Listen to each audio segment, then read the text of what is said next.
सिंह जिंदाबाद, भारतीय जनता पार्टी जिंदाबाद।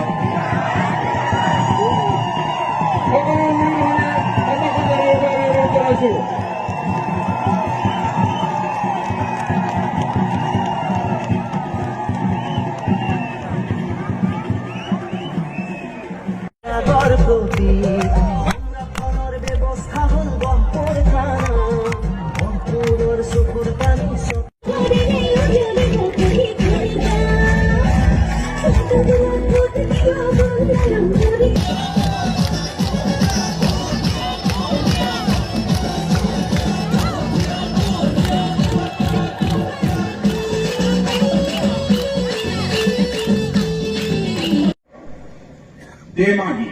देमाजी का नाम सुना है आपने। देमाजी को डिब्रूगढ़ जिले से जोड़ने वाली एक बोगी बिल या ब्रिज है।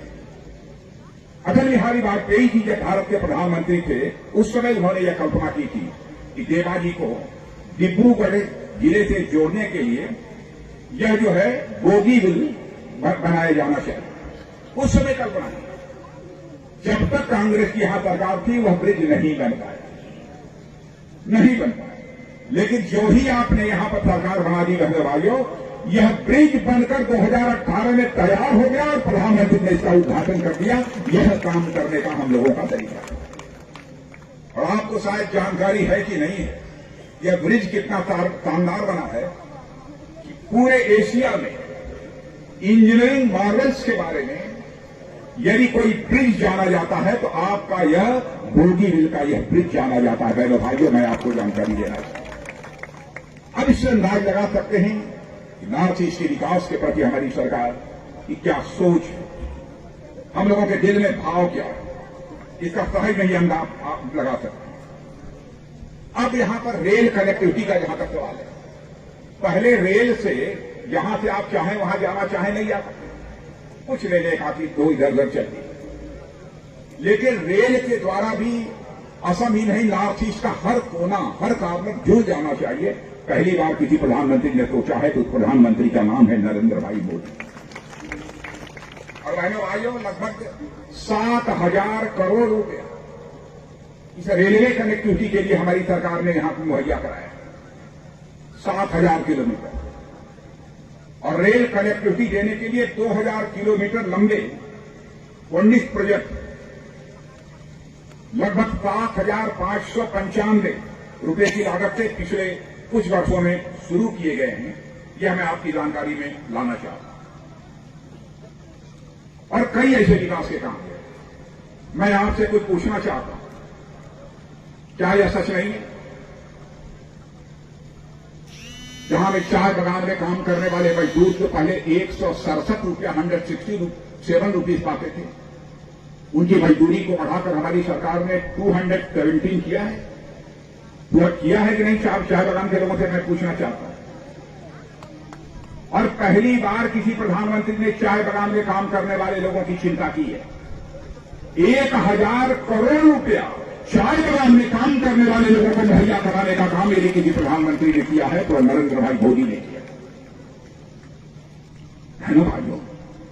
चाय बागान में काम करने वाले लोगों की क्या मुसीबत है, क्या तकलीफ है, इसे हम तो अच्छी तरह परिचित। और मैं जानता हूं कि इतने से ही हम लोगों को संतोष नहीं है।